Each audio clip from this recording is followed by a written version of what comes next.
राज्यपाल lieutenant general Gurmeet Singh ने BJP के सबसे वरिष्ठ विधायक बंशीधर भगत को प्रोटेम स्पीकर नियुक्त किया है। प्रोटेम स्पीकर पद की शपथ लेने के बाद भगत सभी नवनिर्वाचित सदस्य को शपथ दिलवाएंगे।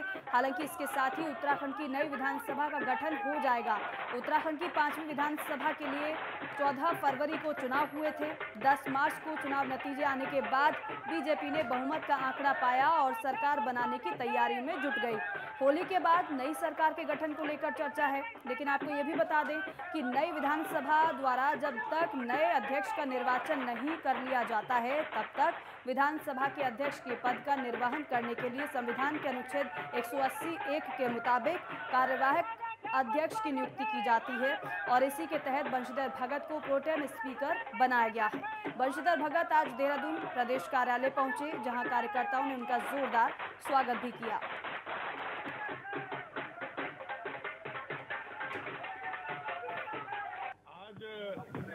भारतीय जनता पार्टी के प्रदेश कार्यालय में आने पर देहरादून के सभी कार्यकर्ता भाई बहनों ने जिस तरीके का उत्साह मुझे दिखाया है, इससे मैं काफी प्रभावित हुआ हूं और उनका आभार प्रकट करता हूं कि उन्होंने इतना सम्मान मुझे दिया।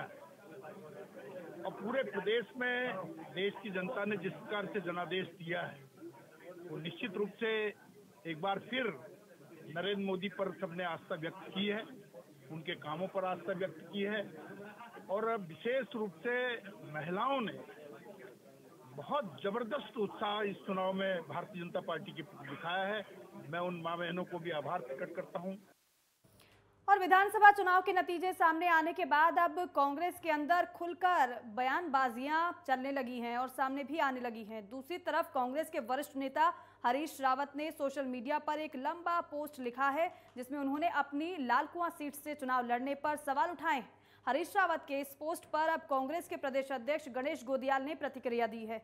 उन्होंने कहा है कि हम सभी चाहते थे कि वो लालकुआं से ही चुनाव लड़े। उन्होंने ये कहा कि हरीश रावत जल्दी में लालकुआं जाकर हार गए, तो मैंने तो 5 साल तक एक ही विधानसभा में मेहनत की, तो मैं कैसे हार गया। साथ ही कहा कि ये कोई कारण नहीं था कि हरीश रावत वहां गए और हार गए, बस बीजेपी वहां पर वोटों का ध्रुवीकरण करने में ज्यादा सफल रही, इसलिए उनकी जीत हुई। आपको यह भी बता दें कि हरीश रावत ने अपने पोस्ट में लिखा था कि मैं लालकुआं से चुनाव नहीं लड़ना चाहता था, लेकिन पार्टी के शीर्ष नेताओं ने चाहा कि मैं यहां से चुनाव लड़ूं और मैं लड़ा, जबकि रामनगर मेरे लिए सही सीट थी। मानता हूं कि एक हवा थी, एक बात जो थी जिसको हम नहीं हैंडल कर पाए, वो था वोटों का ध्रुवीकरण, जिसको करने में भारतीय जनता पार्टी सफल रही। अब रावत जी अगर जल्दी में लालकुआं जाके अगर हार गए, तो गणेश गोदियाल तो 5 साल 10 साल से वहीं था, कभी कहीं जाने की सोची भी नहीं, मैं क्यों हार गया। तो मैं नहीं समझता हूं कि ये कोई कारण था कि वो अचानक चले गए और तब हार गए, बल्कि ये कारण था कि जो ध्रुवीकरण हुआ वो वहाँ ज़्यादा हुआ। और उत्तराखंड के कार्यवाहक मुख्यमंत्री पुष्कर सिंह धामी ने मुख्यमंत्री आवास में बच्चों के साथ उत्तराखंड का लोक पर्व फूलदेई मनाया। धामी ने प्रकृति का आभार प्रकट करने वाले फूलदेई पर्व की प्रदेशवासियों को शुभकामनाएं दी और साथ ही साथ प्रदेश की सुख समृद्धि की कामना की। फूलदेई लोक पर्व पर धामी ने ईश्वर से कामना की कि वसंत ऋतु का ये पर्व सबके जीवन में सुख समृद्धि और खुशहाली लाए। साथ ही धामी ने इस अवसर पर आए बच्चों को उपहार भी भेंट किए। शशि भूषण मैठाणी और पर्वतीय संस्कृति संरक्षण समिति के सहयोग से यह कार्यक्रम आयोजित किया गया था। पुष्कर सिंह धामी ने कहा कि फूलदेई उत्तराखंड की संस्कृति और परंपराओं से जुड़ा प्रमुख पर्व है। साथ ही कहा कि किसी राज्य की संस्कृति और परंपराओं की पहचान में लोक पर्वों की अहम भूमिका होती है।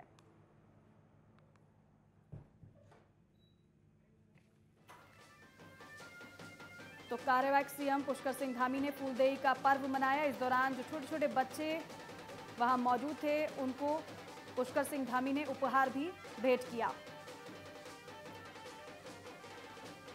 हालांकि उत्तराखंड की संस्कृति को समेटे ये पर्व फूलदेई हर्षोल्लास के साथ मनाया जाता है और ये तस्वीर पुष्कर सिंह धामी की।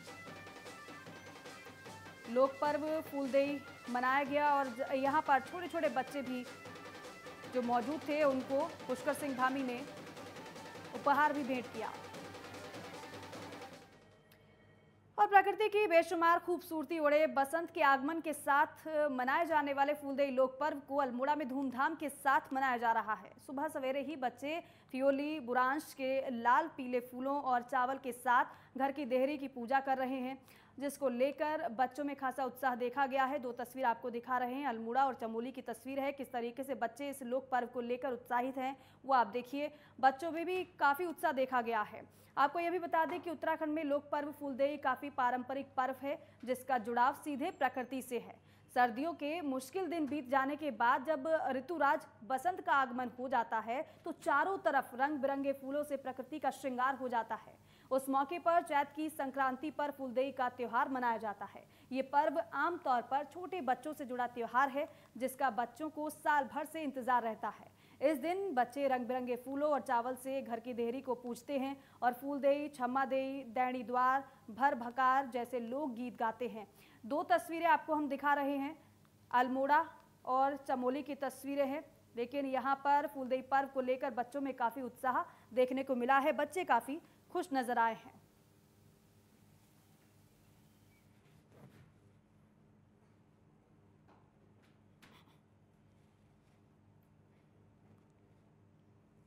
लोक पर्व के रूप में मनाए जाने वाले फूलदेई त्योहार पर गांव के बच्चे घर घर जाकर के दहलीज पे फूलों को डाला करते हैं। कहा जाता है कि बच्चों के द्वारा घर के दहलीज पर फूल डालने से जो है कि उस घर में सुख समृद्धि धन धान्य परिवार होते हैं। उसके बदले में घर के सदस्य जो है कि उन बच्चों को गुड़ मिश्री चावल दक्षिणा दिया करते हैं। फूलदेई त्योहार पर यह माना जाता है कि एक राजकुमारी हुआ करती थी, उसका विवाह काला डांडा के राजा के साथ हुआ और वो जो है कि गांव को छोड़ करके महल में चले गई। लेकिन महल में से जो है कि उसको मायके की बहुत याद आती थी, वो मायके नहीं आ पाती। मायके की याद में तड़प तड़प करके उसने अपने जान दे दी और उसके जान देने के बाद जो कि उसके ससुराल पक्ष ने उसको जो कि जो मायके वाले जंगल था वहाँ दफना दिया। और वहाँ दफनाने के बाद वहाँ पर कुछ दिन बाद देखा तो बहुत अच्छा जो है कि एक पीला फूल खुला था, जिसको पिहुली कहा जाता है। तो कहा जाता है कि फूलदेई त्योहार जो है कि उस राजकुमारी के लिए मनाया जाता है, जिसने अपने मायके के याद में जो कि अपनी जान दे दी थी। और उत्तराखंड के लोक पर्व फूलदेई के त्योहार के मौके पर उत्तराखंड के पूर्व डीजीपी अनिल कुमार रतूड़ी और अपर मुख्य सचिव राधा रतूड़ी ने गाना गाया। वहीं गाना गाने का वीडियो सोशल मीडिया पर जमकर वायरल हो रहा है। इस दौरान उन्होंने प्रदेश वासियों को फूलदेई त्योहार की शुभकामनाएं भी दी हैं। आप भी सुनिए।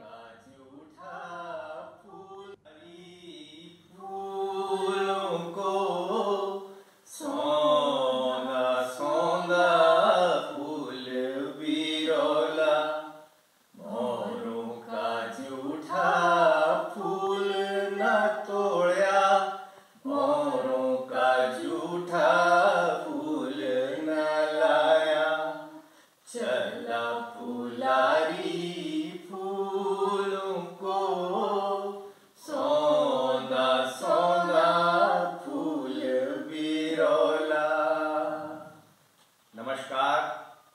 देवभूमि उत्तराखंड के सभी वासियों को आज वसंत के उत्सव पर, उसके आगाज पर, हमारे पहाड़ों का त्योहार फूलदेई के अवसर पर बहुत बहुत शुभकामनाएं, हार्दिक शुभ।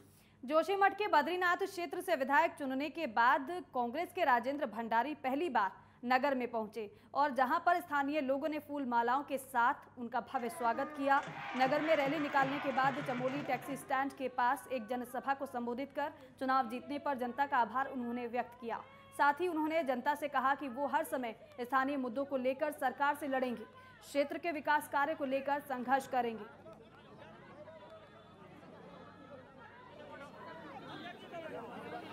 तो जीतने के बाद राजेंद्र भंडारी पहली बार जनता के बीच पहुंचे और जनता ने स्वागत भी उनका किया।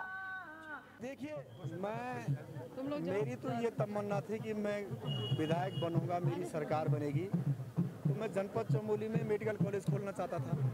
मेरे सपने तो धरे के धरे रह गए, न मेरे लोग जीते, न मेरी पार्टी सत्ता में आई। मैं ज़रूर मेडिकल कॉलेज के लिए संघर्ष करना चाहता हूँ और जो जनपद चमोली की जो स्वास्थ्य व्यवस्था है, जो चकनाचूर हो गई, कोलैप्स हो गई है, ख़त्म हो गई है, जो कि छोटी सी डिलीवरी के लिए भी रेफ़र करके देहरादून जाना पड़ रहा था, मैं चाहता था उसको मैं सुधार करूं। पर देखो, अब सरकार मेरी कितनी मदद करती है, उसको खोलने में हम कामयाब होते हैं नहीं होते हैं, ये तो आने वाला समय बताएगा। किंतु अगर पलायन को रोकना है तो शिक्षा और स्वास्थ्य में तो ज़रूर मेरी प्राथमिकता है, बेरोजगारी में प्राथमिकता है। इन चीज़ों पर मैं चाहता हूँ कि टूरिज़्म को बढ़ावा मिले, तीर्थाटन को बढ़ावा मिले, ताकि यहाँ पर हम कुछ अगर काम करें तो हर हाथ को रोज़गार मिले। अब ये काम तो सरकार ने करना है, हमने तो केवल पैरवी करनी है। उस पैरवी करने में हमारे स्तर से कोई कमी नहीं होगी और हम कोशिश करेंगे कि इन मुद्दों पे हम सरकार का ध्यान आकर्षित करें। उत्तराखंड की खबरों की बात करेंगे, लेकिन इसी बीच उत्तर प्रदेश से एक बहुत बड़ी खबर आ रही है। आपको बता दें कि यूपी के लिए पर्यवेक्षक बनाए गए हैं अमित शाह और रघुवर दास। उत्तराखंड के लिए राजनाथ सिंह को पर्यवेक्षक बनाया गया है। मणिपुर के लिए निर्मला सीतारमण को पर्यवेक्षक बनाया गया है। साथ ही साथ किरण रिजिजू का नाम गोवा के लिए दिया गया है और नरेंद्र सिंह तोमर, एल मुरुगन को पर्यवेक्षक बनाया गया है। तो ये बड़ी खबर आपको बता रहे हैं, यूपी के लिए पर्यवेक्षक बनाए गए हैं अमित शाह और रघुवर दास, लेकिन उत्तराखंड के लिए राजनाथ सिंह को पर्यवेक्षक बनाया गया है। साथ ही साथ मणिपुर के लिए किरण रिजिजू, निर्मला सीतारमण को पर्यवेक्षक बनाया, लेकिन साथ ही साथ गोवा के लिए भी नरेंद्र तोमर का नाम पर्यवेक्षक के लिए देखने को मिला है। साथ ही साथ एल मुरुगन को पर्यवेक्षक बनाया गया, इनको गोवा का पर्यवेक्षक बनाया गया है। तो देखिए 4 राज्यों में भारतीय जनता पार्टी ने जीत हासिल की है और इन 4 राज्यों के लिए भी भारतीय जनता पार्टी की तरफ से पर्यवेक्षक नियुक्त किए गए हैं, लेकिन खास है उत्तर प्रदेश के पर्यवेक्षक।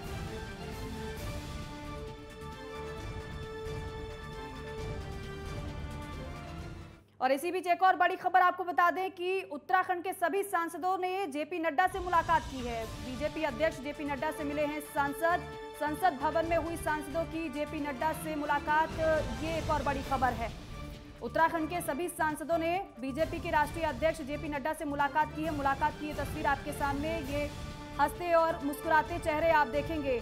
उत्तराखंड के सभी सांसद बीजेपी के राष्ट्रीय अध्यक्ष जेपी नड्डा से मिलने पहुंचे और मीटिंग की तस्वीर आपके सामने है।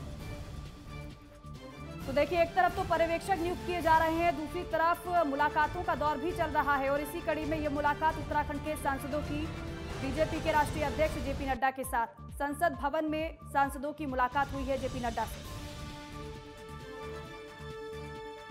तो भारतीय जनता पार्टी ने उत्तराखंड में जीत तो हासिल कर ली है, लेकिन मुख्यमंत्री का चेहरा कौन होगा, इस पर मंथन जारी है। इसी बीच उत्तराखंड के सभी सांसदों की मुलाकात बीजेपी के राष्ट्रीय अध्यक्ष जेपी नड्डा से हुई है।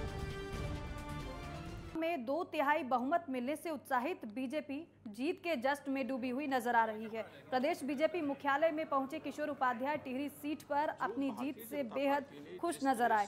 प्रदेश बीजेपी कार्यालय में पार्टी के निर्वाचित विधायकों के पहुंचने का क्रम बना हुआ है और इस दौरान फूल मालाओं से स्वागत भी किया जा रहा है। वहीं निर्वाचित विधायक कार्यकर्ताओं और जनता का आभार जता रहे हैं और प्रांतीय पदाधिकारियों से मुलाकात कर उन्हें जीत के लिए शुभकामनाएं भी दे रहे हैं। साथ ही साथ तमाम विषयों पर चर्चा भी की जा रही है। टिहरी से निर्वाचित विधायक किशोर उपाध्याय ने कहा कि बीजेपी ने जिस तरह से अपने कैडर को खड़ा किया है और उसमें लड़ने का जोश भरा है, वो अभूतपूर्व है। साथ ही कहा कि वो बीजेपी के आभारी हैं। मैं बहुत लंबे समय से, आप ये देखिए कि 78 से मैं चुनाव देख रहा हूँ। मैं प्रधानमंत्री जी का चुनाव का प्रभारी रहा और बहुत से लोग मेरे सहायक रहे, जिसमें वीर बहादुर सिंह जी रहे, चार भारद्वाज जी रहे, बहुत से लोग रहे। जो भारतीय जनता पार्टी ने जिस तरह से अपने काडर को खड़ा किया है और उनमें जो जिजीविषा है लड़ने की, और उसके साथ में अगर निर्णय ले लिया नेतृत्व ने उसका साथ देने की, वो अभूतपूर्व है। मैं तो भाई जन्म भर के लिए उन सब का आभारी हो गया, जिस तरह से उन्होंने एक नए व्यक्ति को सहजता से स्वीकार किया और उसके साथ में सहयोगी नहीं आशीर्वाद भी दिया, एक संकल्प के साथ कि हम लोगों को जीतना है। जबकि वहाँ पर जो लोग चुनाव लड़ रहे थे वो थोड़ी लड़ रहे थे, वहाँ तो पता नहीं कहाँ से कौन कौन लोग लड़ रहे थे, उसका आकलन आप करना। और उत्तराखंड विधानसभा चुनाव में पूर्व कैबिनेट मंत्री डॉक्टर हरक सिंह रावत की पुत्रवधू अनुकृति गुसाई को मिली हार के बाद अब हरक सिंह पर हमला तेज हो गया है। बीजेपी मुख्यालय पहुंचे लैंसडाउन विधायक दिलीप सिंह रावत ने मीडिया से बातचीत में हरक सिंह रावत पर जमकर हमला बोला। उन्होंने कहा कि हरक सिंह रावत अब तक लहर के साथ चुनाव लड़े हैं, जिसमें उन्हें जीत भी मिली, लेकिन मौजूदा विधानसभा चुनाव में विपरीत परिस्थितियों में चुनाव लड़ने के बाद हरक सिंह रावत की हकीकत सामने आ गई। वो कितने बड़े नेता हैं, उन्होंने ये कहा कि हरक सिंह रावत अपनी विश्वसनीयता को खो चुके हैं। राजनीति में ईमानदारी, निष्ठा, चरित्र और समर्पण की भावना होनी चाहिए, जो कि हरक सिंह रावत में नहीं है। इसीलिए अब जनता उन पर विश्वास नहीं करने वाली है। देखिए, उन्होंने केवल अभी तक लहर के साथ चुनाव लड़ा, लहर का प्रयोग करके ही चुनाव जीते हैं वो, और कभी विपरीत परिस्थितियों में नहीं लड़े। पहली बार विपरीत परिस्थितियों में आए तो उनकी वास्तविकता पता चल गई है, और खाली एक मीडिया मैनेज करके अपने को तथा कथित भोबड़ा मैनेजर, चुनाव का मैनेजर वो साबित करते थे। लेकिन अब की बार पता चल गया है कि उनकी अपनी वास्तविकता क्या है, और अब सब लोग उनसे परहेज भी करेंगे राजनीति में, क्योंकि जिस तरह से एक राजनीति में ईमानदारी, निष्ठा, समर्पण और चरित्र विशेष महत्व रखता है, अब लोग ये जानने लगे हैं कि जो इनके विपरीत जाते हैं लोग, जिनके पास ये चीज़ की धरोहर नहीं है, उन लोगों को स्वीकार नहीं करेंगे लोग। और 65 गदरपुर विधानसभा से कांग्रेस की हार पर क्षेत्र के तमाम कांग्रेसी नेताओं ने कंबोज धर्मशाला में बैठक कर हार पर मंथन किया। आपको बता दें कि गदरपुर विधानसभा चुनाव में बीजेपी प्रत्याशी अरविंद पांडे ने कांग्रेस के प्रेमानंद महाराज को 1120 मतों से हराया है। हार पर मंथन करते हुए क्षेत्रीय दिग्गज कांग्रेसी नेताओं ने अपने अपने विचार रखे। इस दौरान प्रेमानंद महाराज ने कहा कि आम जनता से मुझे ढेर सारा प्यार मिला है, मैं हारा नहीं हूं। इस दौरान उन्होंने ये भी कहा है कि सभी मिलजुल कर कांग्रेस पार्टी को मजबूत करें। पार्टी ने एक सामान्य से व्यक्ति को चुनाव में टिकट दिया, ये बड़ी बात है। इस दौरान कांग्रेसी युवा नेता समित्र भुल्लर ने कहा कि पार्टी के ही कुछ नेताओं ने चुनाव के दौरान भीतरघात किया, जिसका खामियाजा पार्टी को भुगतना भी पड़ गया। जहाँ तक लोगों का प्यार की बात है, बहुत ज़्यादा प्यार लोगों ने दिया। मैं अपने आप को हारा नहीं मानता। मैं आज इसीलिए सभी कार्यकर्ताओं से निवेदन किया था कि आप लोग आएँ, एक जगह बैठते हैं, और उनको धन्यवाद देने के लिए, होली की बधाई देने के लिए आज का ये जो कार्यक्रम है मैंने किया था। कार्यकर्ताओं ने बहुत ज़्यादा मेरे लिए मेहनत किया। और चुनाव के नतीजे सामने आने के बाद अब कांग्रेस के अंदर अलग अलग प्रतिक्रियाएं भी सामने आने लगी हैं। और इसी कड़ी में उत्तराखंड कांग्रेस के वरिष्ठ नेता मनीष खंडूरी ने भी कांग्रेस की हार को लेकर मंथन की बात कही है। मनीष पांडे ने कहा है कि जिस तरह की हार कांग्रेस की हुई है वो हमने सोचा नहीं था, लेकिन अब हमें मंथन करने की बहुत ज्यादा जरूरत है।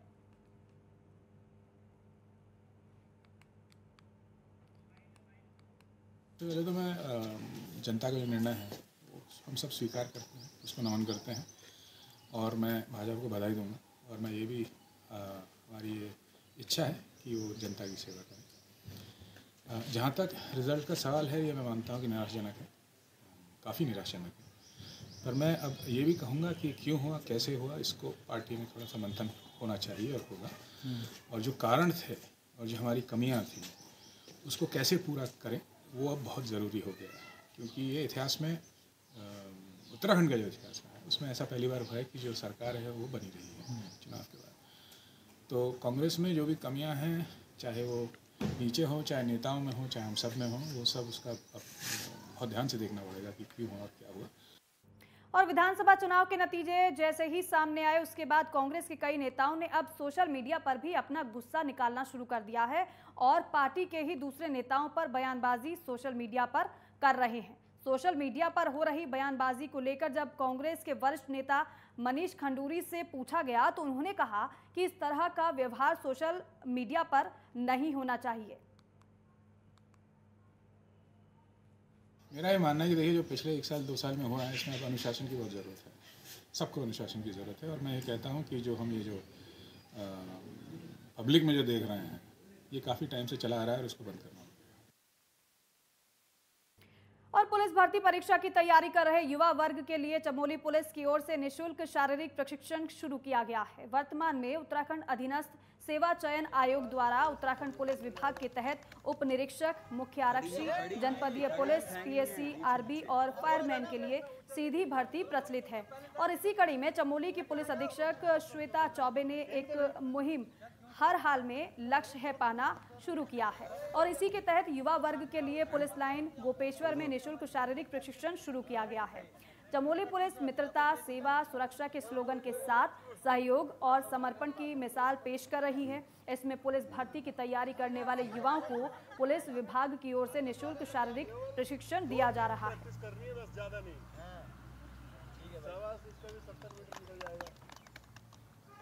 खड़ी नहीं फेंकनी है, नीचे नीचे।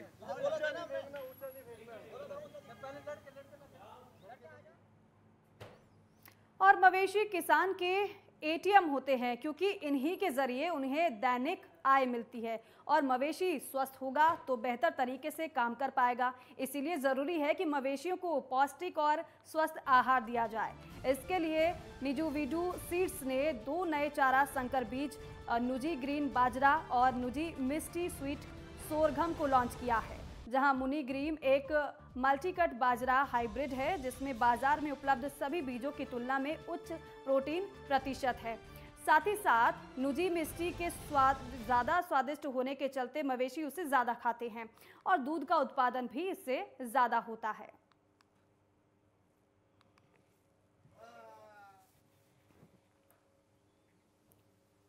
तो नुजी ग्रीन और नुजी मिस्टी लॉन्च किया गया है। इसका फ़ायदा ये है कि इससे मवेशियों को ज़्यादा फ़ायदा होता है और इसी के चलते दूध का उत्पादन भी इससे ज़्यादा होता है। आपको ये बताएं कि इसमें प्रोटीन का प्रतिशत भी ज़्यादा मात्रा में होता है। साथ ही साथ नुजी मिस्टी के ज़्यादा स्वादिष्ट होने के चलते मवेशी इसे ज़्यादा पसंद भी करते हैं और ज़्यादा खाते भी हैं और दूध का उत्पादन भी यही वजह है कि ज़्यादा होता है।